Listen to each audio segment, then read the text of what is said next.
don't know. I feel like in the world, we need more conversation. Mm-hmm.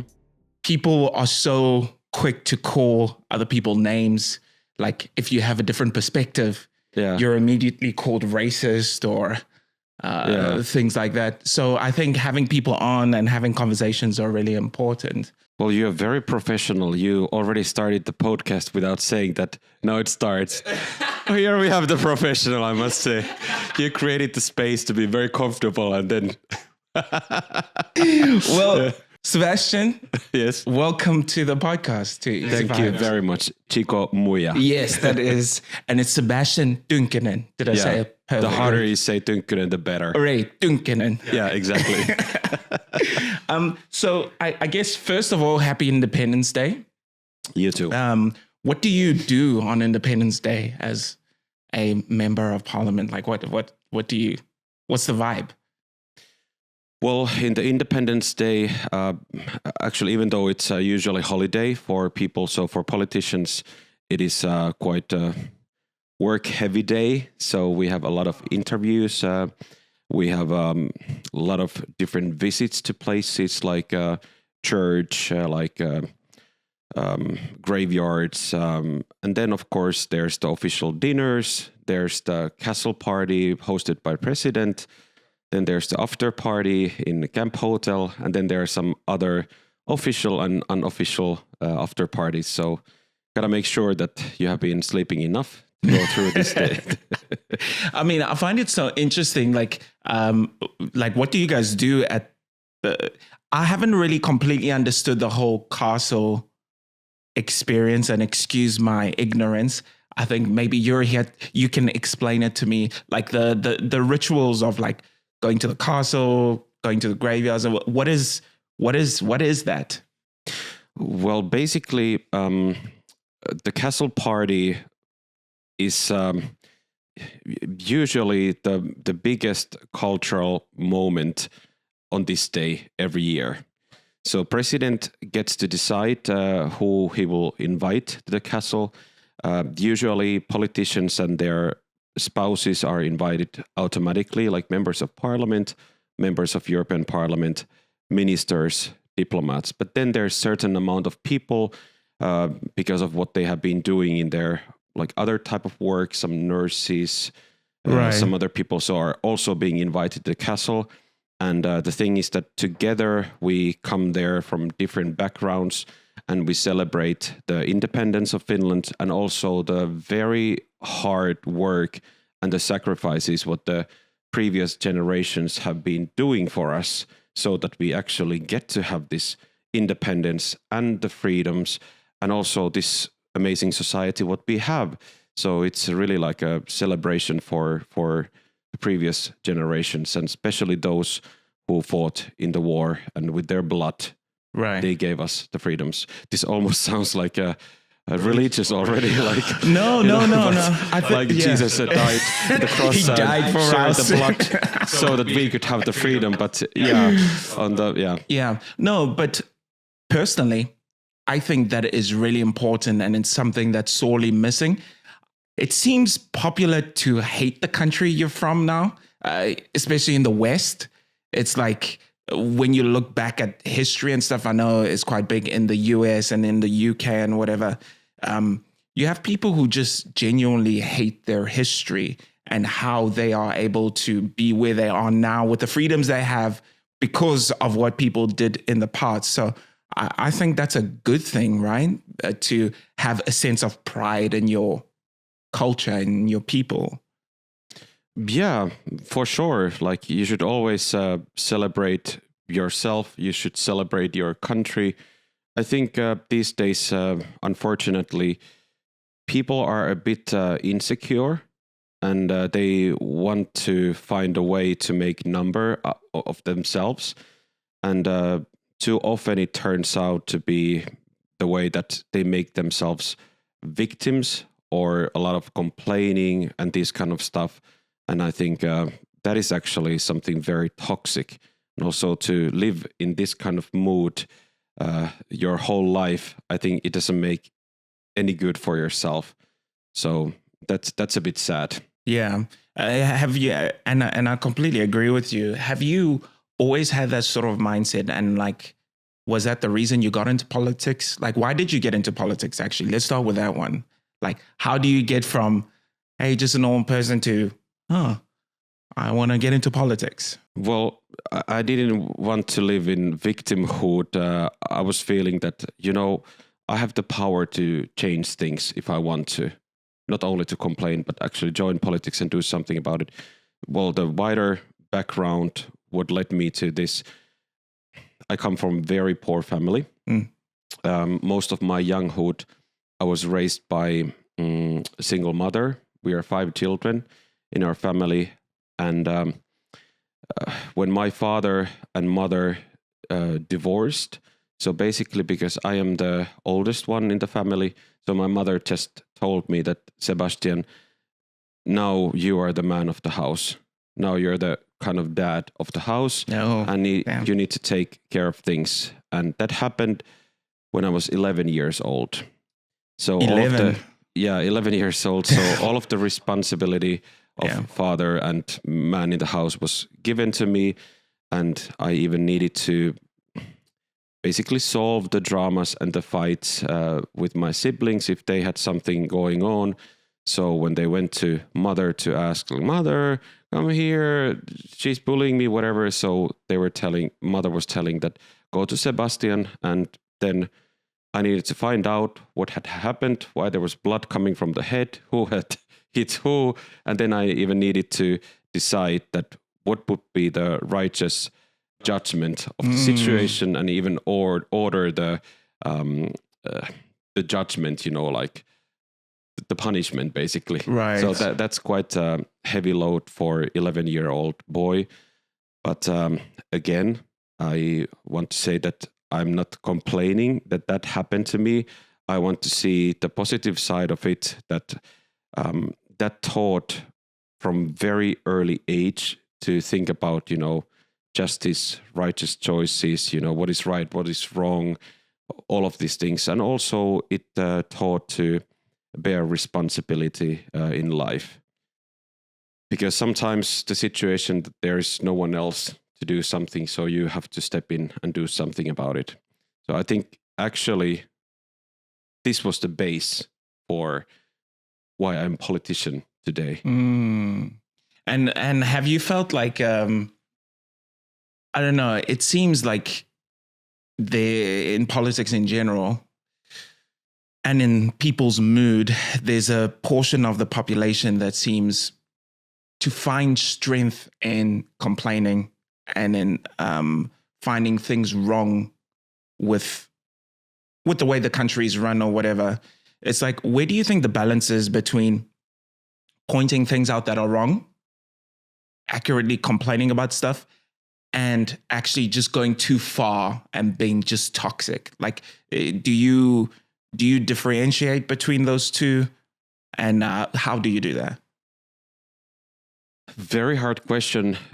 Well, I would say that the nature and the characteristics of politics is not to be a kumbaya party. True. Okay. So nobody joins politics because they want to say how good things are. Yeah. Usually people who join politics, they see that something is not right. There are wrong things happening and they want to correct them, instead of just being at home and complaining about stuff. They decide that, okay, we're going to do something about those things. So, and also that you can do something about things, you need to notice and find those things, what is wrong, and then tackle them. Well, this might sound a bit party political, but I would say that the difference between the right and the left in politics in a general level is that on the left side, they usually like to concentrate more on the complaining side and stay there instead of like searching for solutions. And if some things we have found solutions and we have done a lot of things, they're not willing to say that actually we accomplished something. If we get to decrease, for example, racism in the society, So their reaction to that might be that they start pointing out that actually now the racism has got higher, which is like very interesting. But they somehow, I sometimes feel like they're living in the victimhood, and if there's nothing anymore, so then they make up something. There are many cases of these politicians who have faked racist cases, faked racist events, and of course in America this is totally even in a different level. Like the big scandals that have happened in Hollywood with people with leftist ideas who have made up these things. Well, of course there needs to be this note to be said always that this doesn't mean that there wouldn't be real racism happening in Finland. Of course it is happening, and we need to say that aloud, and then we are only able to tackle it. But we cannot live in a lie that we lie to the people who might live under the fear, like, if I might face racism living in Finland. We cannot tell those people that, racism is going up and now you need to be more and more afraid, and then they start thinking in different situations that, was that racism, because we're getting it down at the moment. But of course, when it happens, we need to condemn it and we need to show example. But me living with my husband here, who's from Mozambique, we quite often have been talking about this type of issues. And of course, not only his opinion, is this what I say, but also what I have been able to observe living next to him every day, past 8 years, is that I don't even remember the last time something like racist happened or somebody shouting to him or like these bad looks or whatever. These kind of things actually have happened way more when we have been traveling abroad, for example, in Turkey or these kind of countries. Even like little kids might be, pointing out towards him, which for me feels crazy. It feels like, what is happening? And if I get that reaction as a white man, so it must mean that, I have been living with him so long that I get used to what is normal behavior around him and what is not. And then when children start pointing at him in Turkey, I realized that, wow, actually, because I get this reaction, so this is not something that happens in Finland every day. No, it's absolutely true. Like, I grew up in South Africa. You were born in South Africa? I wasn't born in South Africa. I was born in the DRC, actually, the Congo. Okay. And then my family and I moved to South Africa when I was like 2 years old or something. And so I grew up towards the end. Well, apartheid had just ended. And for anyone wondering, apartheid was a system of laws that discriminated people against other people based on their skin color or whatever. So obviously there was a whole system that ran the country.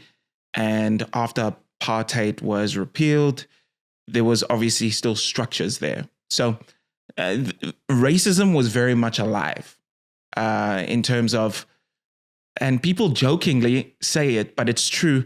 South Africa managed to do racism really well, like to an extent where it wasn't just white people against black people. It was also Indian people and what we call colored people, which in America, they'll be like, what? It's basically mixed. They look mixed race kind of, but anyway, so you had the system of governance where you had all these different races that seemed to be on different levels of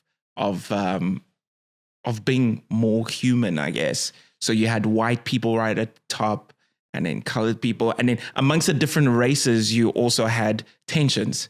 So, I mean, South Africa did it really well in terms of the laws they put and whatever.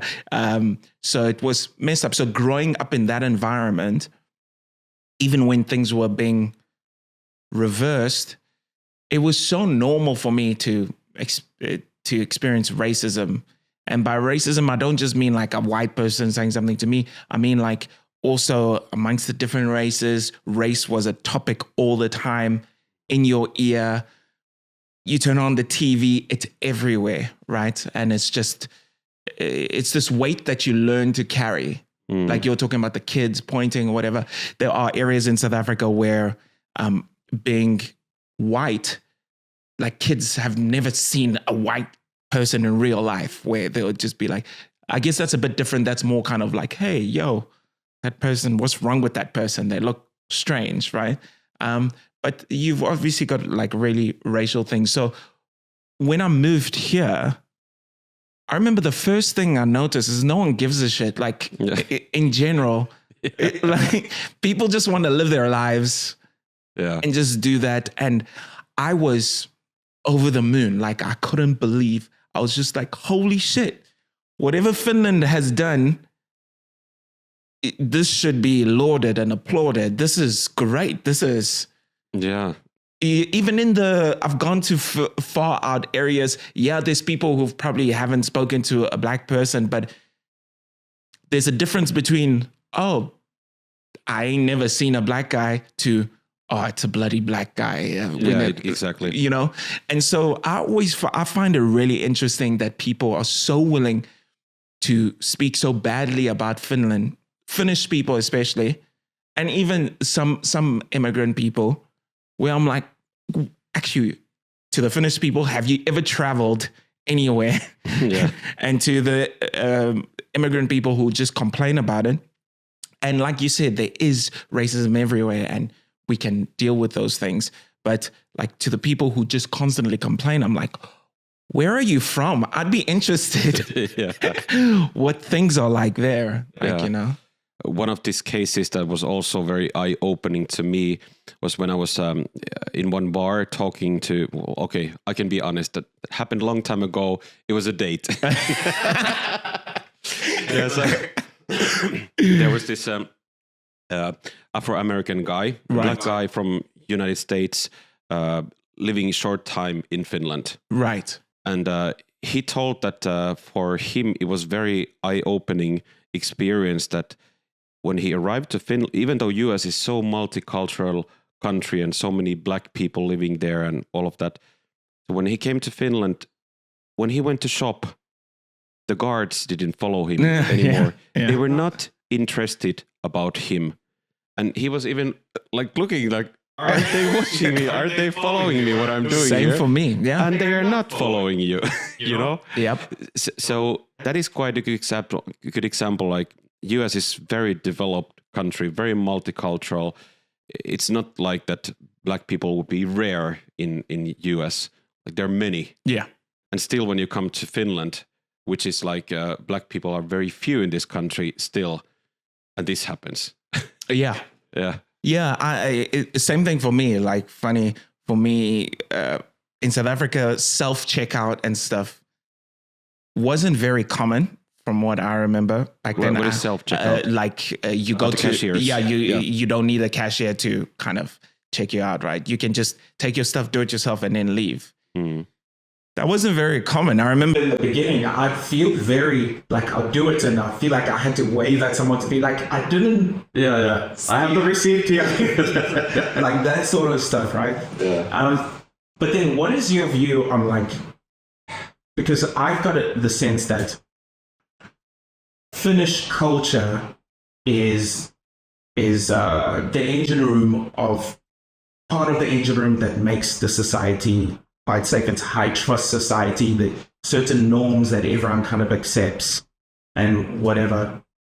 And I do worry sometimes that people don't understand how important the culture is in helping to maintain the sense of safety and peace. And then obviously then we move on to immigration and integration and all that sort of stuff. What is your general view on immigration, integration, and like the culture here and how it affects? Well, maybe two main points. Right. There should be good immigration and there should be good integration. That's it. Yeah, right. So if we go deeper with these two main principles, so first of all, we need to have immigration that these immigrants come with the right motives, the right reasons, also legally. Yeah. And also that they wouldn't be burden to society, so that their thought is that, when we get to that place, it's going to be easier for us, and that society, that country is going to take care of us, and we don't need to do so much. Basically, let's go to hotel without paying it. Right. Mindset. And too many people have this mindset because it's quite known thing that Finnish social security system is really good. Yeah. So good immigration, people who are willing to work and integrate to society. It's the second point, we need good integration. So we usually see the problem that, unfortunately, many people have wrong idea about what is integration. Their idea is that, for example, adult immigrant man would be like some baby child, and then we need a lot of people around the baby to just tap the baby and blah, blah, blah, blah, all of that, live in the bubble. But actually, the adult immigrant man is adult immigrant man. Yeah. and then if you, the best integration is that the guy takes responsibility of himself, starts to learn the language, gets to work. If the job is lost, finds new job, so on. And only if you are yourself motivated and you have to integrate, have to take responsibility, then that will actually and eventually happen. Mm. But with this system, that we now have been doing things, it won't happen. And we have so many cases of people who have been here very long time, they still need interpreters and all of these services, the most basic services after staying in the country for so long. And that is not right. It's not good for the society, but mainly it's not good for themselves. Yeah. Because as long as you don't learn the language, as long as you don't get to know people around your own bubble, you can get the feeling of belonging to this society. You get the feeling that you belong to this small immigrant bubble, and you build your life around it. But it's the whole country, and I think all of the people should have access to the whole country. Yeah. Yeah. For example, my husband, he started learning Finnish. He passed the YKI test, which is the requirement for the Finnish citizenship. And 1 year ago, he applied for Finnish citizenship. Oh, amazing. And it's just a matter of like maybe 1 or 2 months that he's going to get that. And I think that's one example of good, successful story of integration. That man taking responsibility of his life here. And now he gets the lottery prize, which is the Finnish passport, Do you know what? This is where I kind of oust myself a little bit. Okay. Because I don't yet speak Finnish fluently. And it's kind of funny because I'm a big advocate for speaking Finnish. Mm-hmm. And yet at the same time, because of the way things unfolded for me in terms of like, I wasn't planning on staying here, and the work that I was doing, the people I was surrounded by, kind of removed a little bit of the urgency for me in certain aspects. Like, especially living in Helsinki, there were so many people who I hung around with, and I personally hung around with a lot of Finnish people as opposed to just immigrants or whatever the case is. And it's just kind of funny because now, obviously, my girlfriend's dad doesn't speak Finnish, and I have to go full into it. And I'm like, okay, cool. In a year or two, I need to be able to sit down with a man and have like an actual conversation with him. And it's kind of funny because I completely agree. My situation was just a little bit different in terms of the sense where I basically dived into the culture as much as I could. I, made videos about it, spoke to a bunch of Great people. videos. Yeah. I really dove into it. But damn, the language is difficult. Like, holy shit, couldn't you guys just create a language that's a little easier? Like, damn. No, but I'm half kidding. When man. you learn it, you realize that that's the best secret language. When you travel all around the world, nobody can get you. It's so nice when we travel with Alan. So anywhere in the world, we can just talk in Finnish. In Finnish, and nobody you guys understands. Yeah. What is it? Because like I remember, I told one of my friends that I was hopefully gonna chat with you and whatever, and then he was just like, "Oh yeah, Sebastian, he's quite controversial, whatever." Why do you think? Why would someone call you controversial? Because some of the things I looked at, I was just like, "Oh, I don't. How is that controversial? I don't know. Maybe you know better than I do." Well, basically, this time that we're living these days, saying the very basic things, saying the facts, like just by saying those things has become very controversial. I think that's the point. So, well, I'm not an objective person to talk about these things. It should be someone else, people who analyze and all of that. But my simple idea is that if you say that we need good immigration and we need good integration, and the meaning is those what I just described, and that is somehow controversial. So then I just think that these people who think that it's controversial, usually on the very leftist side, so they have just swifted to, I don't know, to what waters they are swimming at the moment. Right. Or if we talk about genders, that they are biologically men and women. And if that's somehow radical, well, then it is, but I just think that it's a fact. And if there's a third gender, what seems to be these days agenda in many conversations, so then that person who claims that needs to come to me and specify that what are the gender-specific features of the third gender, and no one can explain that. So that, yeah. So I think these are not controversial things. Or then, for example, what I talk also a lot about is Islam. Right. Yeah. So for me as a gay man, I clearly see the dangers of if we would have Sharia law in Finland. Right. And in so many countries, this development has happened that like gay men have started to be persecuted because, it's not only sin, but it's very hardly punishable inside Islam. So I think I have a very right motive to fight against Sharia and this political Islam that is spreading like quite fast.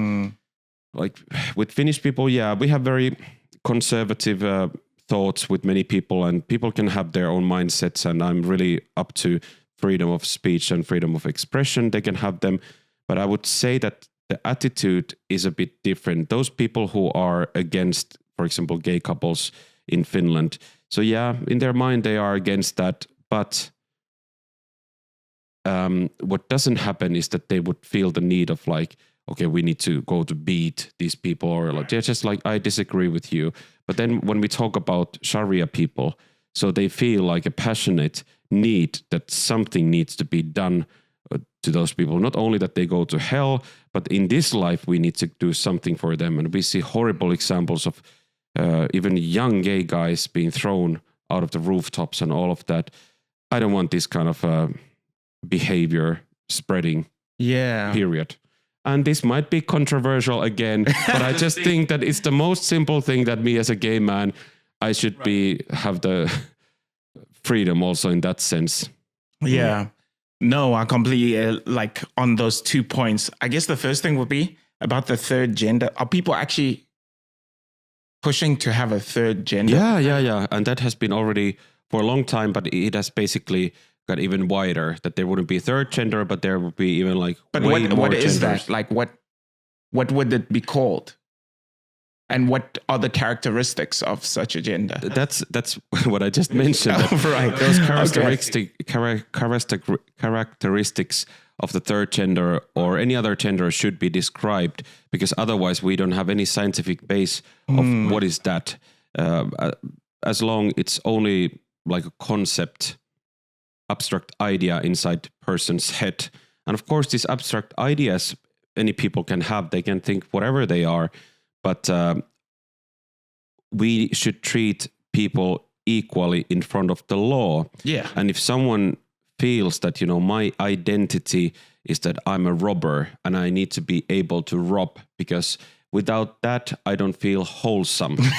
So then we can't allow that. You need to be equal.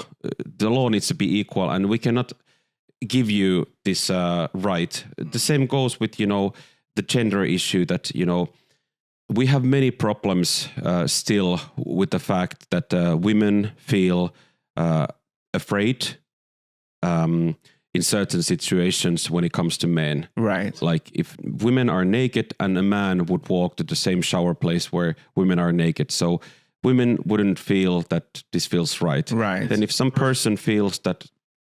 man feels that even though my biologically, scientifically characterized features, I'm a man, so I feel like a woman.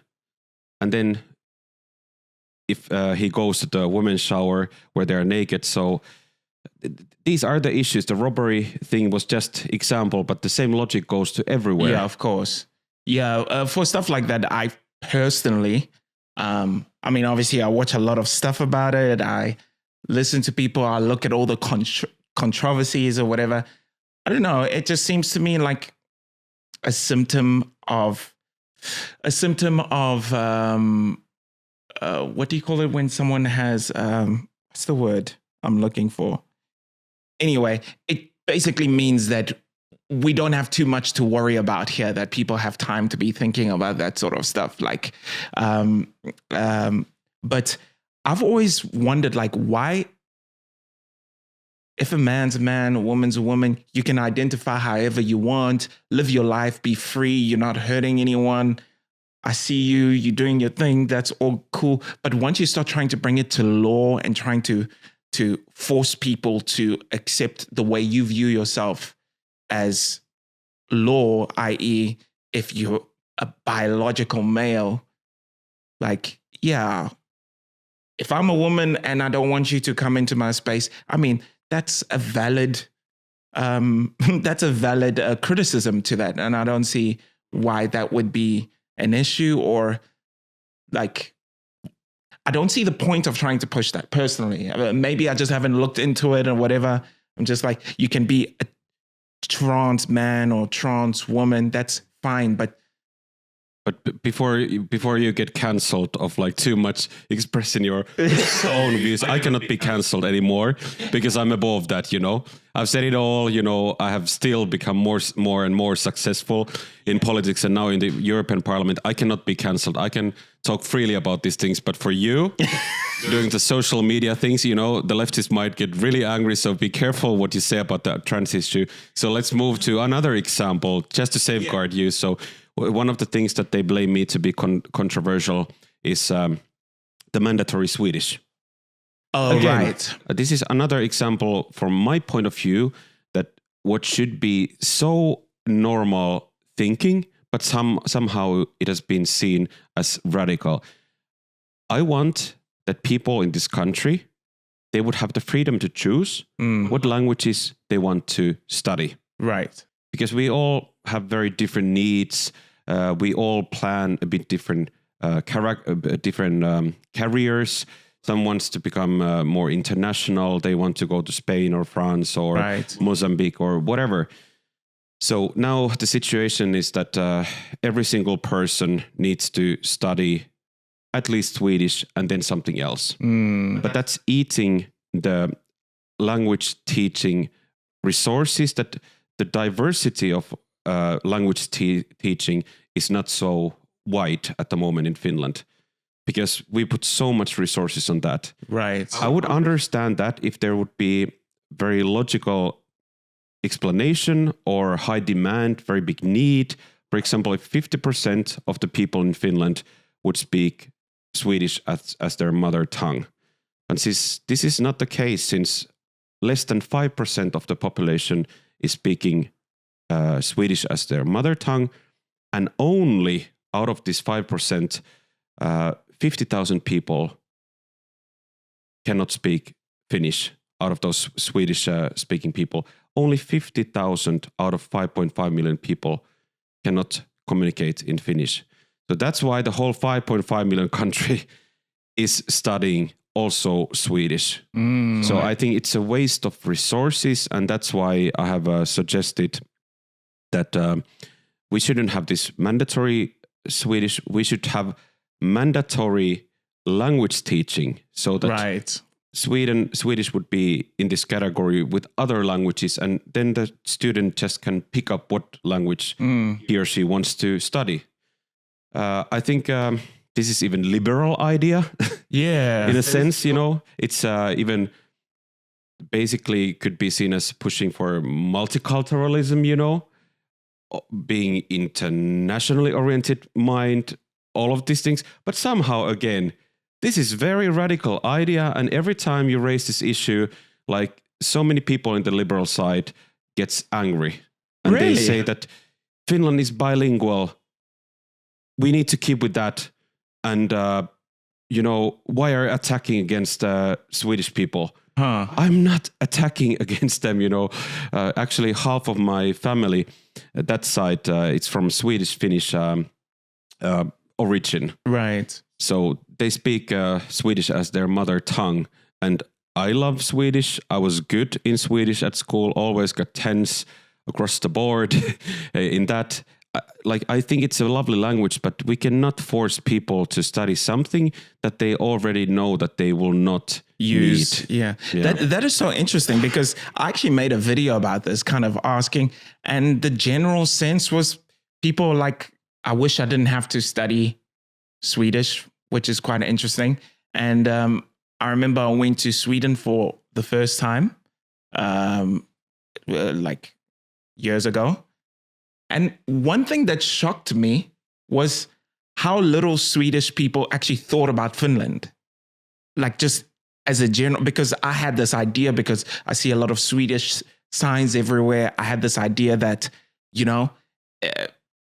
there must be a lot of, I'm sure there's a lot of like cross-mixing and all that sort of stuff in terms of economics and all that sort of stuff. I'm not quite sure. But when I was just sitting down having a beer and then just talking to someone, I was like, he's like, where you from? I was like, oh, Finland. They're like, Finland? I was like, yeah. They're like, oh, okay. Like, but I mean, I had that sort of vibe quite often, and it made me think. I was just like, oh, do the Swedes have to learn Finnish at all? No, not really.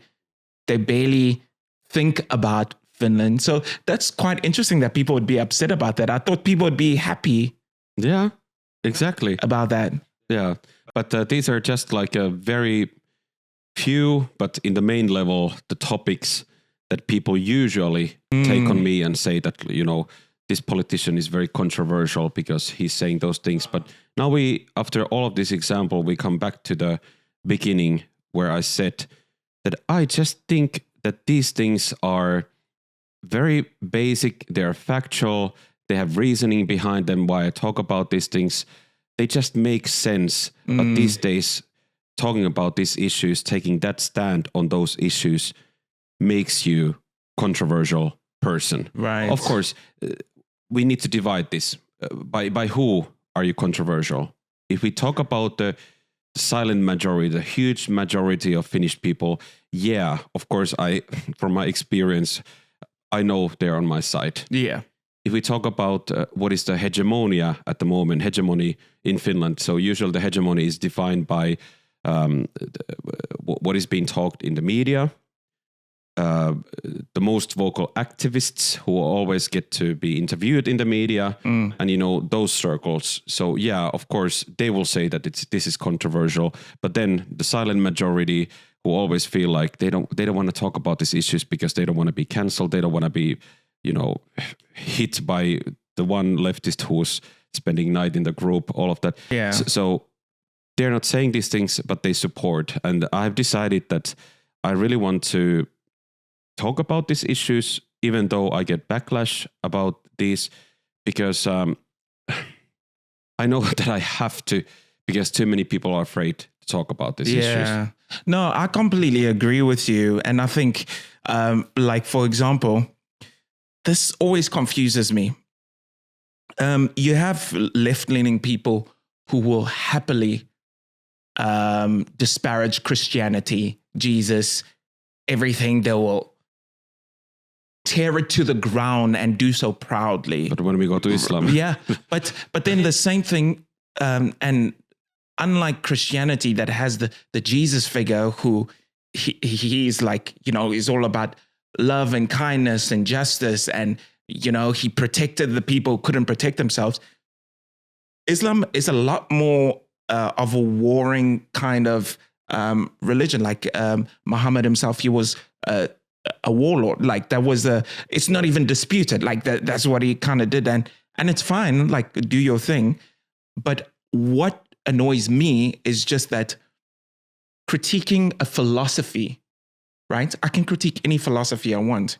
Critiquing a philosophy, one that in its end will lead to, gay people, no, even there's a whole race aspect to that. I would think the left would be very vocal. Vocal about that. Like, no, we fought for women's freedom to be able to dress how they want and to do what they want. We fought for all these things, and somehow it's wrong to critique a philosophy that stands directly opposed to everything. And I'm not talking about the people. I'm talking about the actual philosophy that once you see the way it evolves in some other countries, you're like, yeah, maybe we don't want that.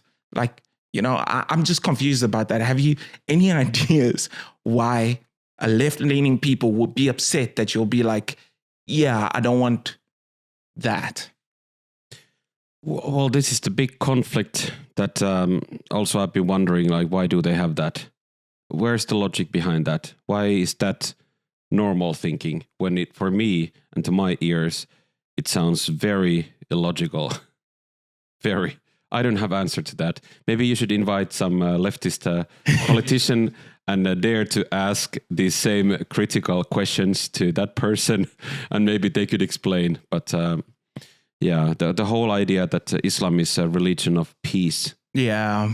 I think if we think about the religions these days, it's really hard to find more violent religion than Islam. Yeah. Like and the more to the core.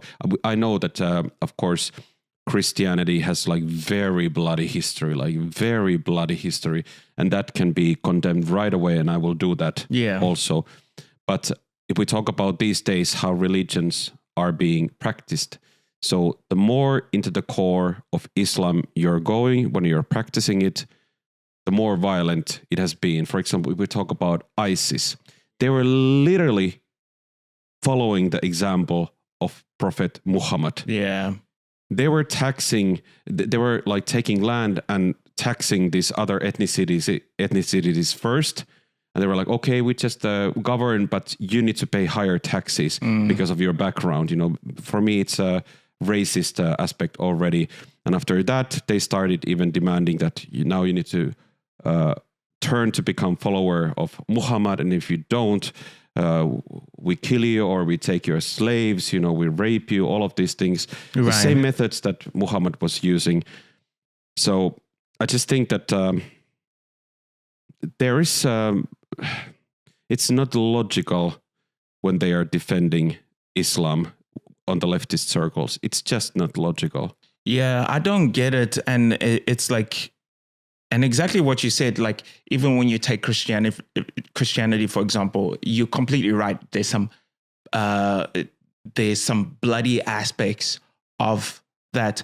But the one thing you'll find is that a lot of the times it was people who were twisting the scripture to say something that it wasn't. Well, actually, you're right in that, yeah. And it was like, if someone is like, Jesus said, I need to kill people, you can say, no, I don't know who's speaking to you, but it definitely wasn't Jesus. Where the Quran it's a bit different because there's like in the beginning, especially, it's a lot more, hey, Jews and Christians, hey, we mates, whatever. And in certain parts, it's like, yeah, kill the infidels. So it's like if someone says something violent, you can't necessarily say that it's against and it would really help. And I always say this, like for the average Muslim person there who perhaps just wants to live and whatever, it would really help if there was a lot more condemnation against the more violent aspects. Like if a Christian blows up a church, every Christian and their mother will come out and say that is wrong, right? But I don't know.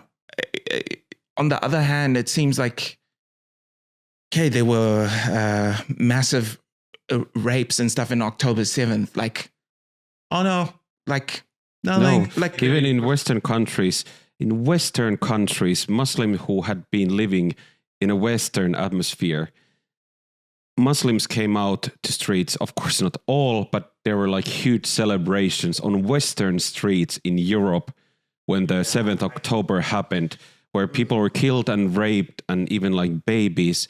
So that was something insane. Like this would never, ever happen if we would make it the other way, that it would be about, what Christians did. Christians wouldn't go to streets to celebrate some attack that some Christians made in the sake of Jesus. First of all, they wouldn't do that. But if that would happen, Christians wouldn't go to take up the streets. Yeah. So what is your view in terms of like, what's the solution? I guess, what's the, in your view, what should Finland do? And obviously you've got a very rational view on your fear about more specifically Islam, for example. Like, but what should the country do, or what are you hoping for, or whatever? If we talk about the law, so basically our law has the protections so that these things, these bad things couldn't happen. If some political Islamist is doing something wrong, the person will be taken to court and being punished. Of course, if, for example, the victim would be a gay man and he would be killed, like these attacks would have been happening in the gay bars in many countries made by Muslims. So, of course, that the political Islamist gets sentenced, it doesn't help anymore the gay guys who were killed, of course. Yeah. But at least we can say that we have the law that protects us because the persons will be condemned and punished. So basically going to our beautiful prisons, which are very famous in the world because of the good conditions. But so basically we cannot change the law in that sense, or we shouldn't because it already protects. But to what we can influence is that what are the metrics of the immigration that we allow to come to Finland? This can be also so the Finnish party is not absolutely against immigration in all its forms, which is the image that is given to people about the current government. No. It's not even the general image. It's the image of the leftist Turkish. Yeah, the left. They're like, really loud online. The big majority, they know that we have nothing against immigration as a whole. I'm the actually vice chair of the Finns party. Riikka Purra is the chair of the Finns party, but I'm the vice chair. I really wanted to speak to her, by the way, but yeah, we can make that happen as well. Yeah, I'd love to. Yeah. And people, even whatever stupid claims are being presented. So the vice chair of the Finns party is together with immigrant. And if we want to make it sound even more contrasty, we can talk about that immigrant who's from Africa. We want to make it sound more contrasty. We can say that the immigrant who's from Africa, from the, 10th least 10 developed countries in the world. And if we want to make it even more contrasty, is that, the person is black and, well, they're gay and there are layers, we can go. But anyway, so people, this is reality that people see. And that's why what leftists are complaining and whining about this thing, it doesn't bite to the silent majority, because they know that the Finnish party don't have any problem with the immigration as a whole. Right. Our point is to not put all of the immigration, together in the same package. Yeah, because immigrants are different. We need to specify like what type of immigration we want, and then push that we get that. For example, this government that we are part of, we introduced this program that we picked up certain countries where we see that the immigration that came from those countries to Finland has been good. People have been working hard, and we started programs on those countries that we try to get more immigrants from those countries to Finland to work. Right. So, and we are part of this government agreeing with all of this, well, with this, I might be a bit disagreeing with of course, with the right wing parties and the left wing parties. When I say that, well, the usual mantra is that we need to take like highly skilled immigration to Finland. Right. Because it benefits Finland. Yeah. And that is true. That is completely true. And I can say that if we only look at the perspective of Finland and our benefits, so yeah, I have nothing against that, because it at least it doesn't cause any harm in Finland. Yeah. But then I would just like to remind about the aspect that is being brought up usually on other scenarios, like how much we have been as Europeans and so on, we have been stealing, for example, from Africa in some other senses. We have had the slaves. Now the talks have been like how we are robbing the minerals, all of these things. And now the new thing that, the most capable people in African countries that are just about to start to standing up on their own. Of course, a lot of development aid money is still being given, but many countries already are in the stage that, they can basically just about to stand on their own. Well, South Africa is like really can stand on their own, but now we talk about some other countries. Right. And they just would need the competent people to build up the country, the systems, all of that. And then from different fields, we want to take the top cream from those countries to Finland and other European countries. We want to cut the top layer that will be responsible of like making the country work. I might say that from the leftist point of view, there might be some problem with the idea, if you get what I mean. Yeah, I get you. If we talk about the thing that those people themselves want to flee from their countries because there are some high-skilled jobs in Finland. Yeah, it's their choice, but do these people have some duty towards their own countries? Someone from the Finnish perspective, when we were fighting the winter war and all of these things, what we have doing, we might feel that we have some duty for our countries as well. So it's a bit complicated issue. I'm not saying that this couldn't happen because it benefits Finland, but I always want to remind that we need to be logical. We are robbing the brain force of Africa to Finland when we talk about these things. And if that's okay for everyone, well, then it's okay. Finland will come even better, and their path is slower to the development. No. I completely understand what you're saying in terms of the idea that we just want high-skilled workers can feel like we're robbing the brain force of some of these other countries that may need those people to develop their countries. I can understand that argument for sure.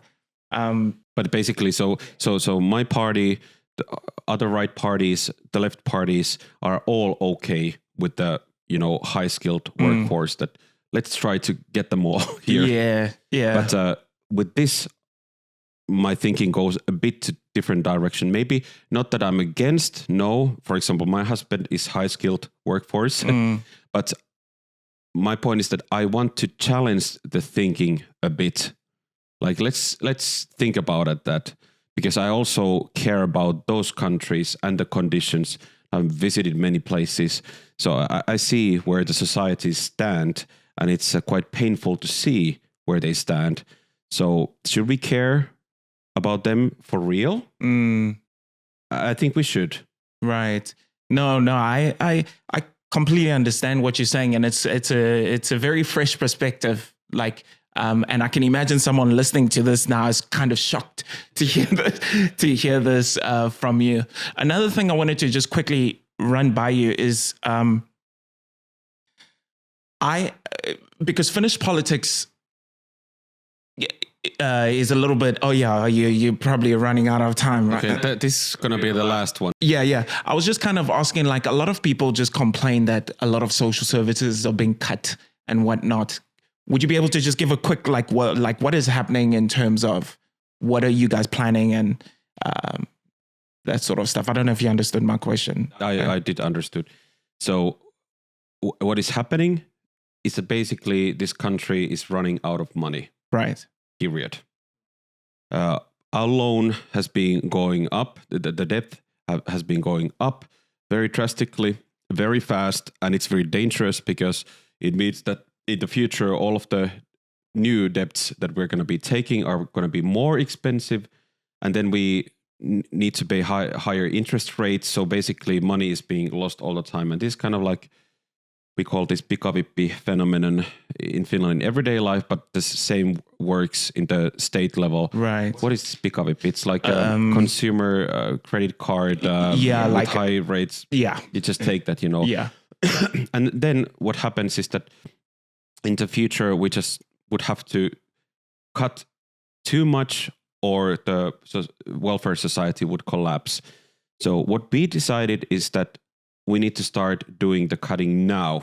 We need to balance the development of the debt now, that we don't have to do something similar that what happened in Greece, the 50% cuts and all of that. Yeah. It's insane cuts what they were doing. Of course, from the opposition angle, and especially from the leftist angle, I understand that, for example, 3% cut, what we are making to culture funds, 3% cut.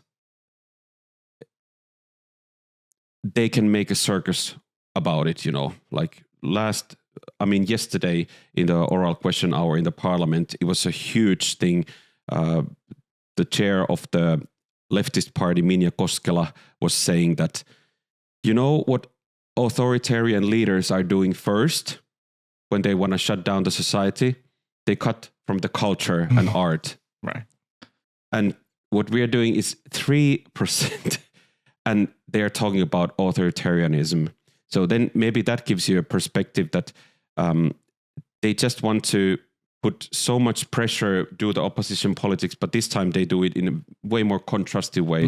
But we're doing like small cuts now that we wouldn't have to do big cuts later.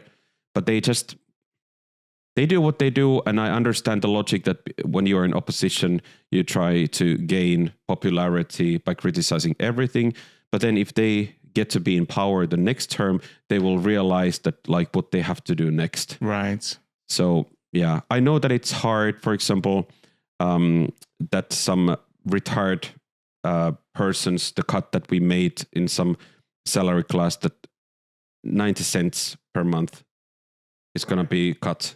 Okay. 90 cents below euro. Yeah. But the opposition will highlight it that, you know, they're cutting from the retired people. Right. Like, how can you do this to the older people that you're cutting from them? Then when we look at the numbers, 90 cents from in this salary group. Well, I'm willing to take the hit so that we can save the welfare society, because I think that also the future generations, like our adopted children with my husband and other kids, they deserve to live in the same good society where I have been able to live, like as a, you know, son of father who was in jail and raised by a single mother, that from this poor family, I was able to get here and then even to the European Parliament, the highest decision-making level in Europe. It wouldn't have been possible if the welfare society wouldn't have been so strong around me to catch me and to catch my family and take care. And because this is my life story and this has happened to me. So that's why I am the biggest supporter of the welfare society and defender of it. I'm willing to do everything it demands that we can keep that. And at the moment, what it needs, it's saving it, which means that we need to cut the insane debt rising or the system will collapse. That's the thing. Thank you for putting that in a nice, neat little package. I really appreciate you coming. I know there's like millions of things that we would love to speak about, but it obviously means we have to do this again at some point. But now I'm going to let you go. Thank you so much. I appreciate it. I really appreciate you coming. Yeah. A nice shirt. Oh, yeah, true. Yeah. Guys, we're wearing the same kind of shirts, just different colors.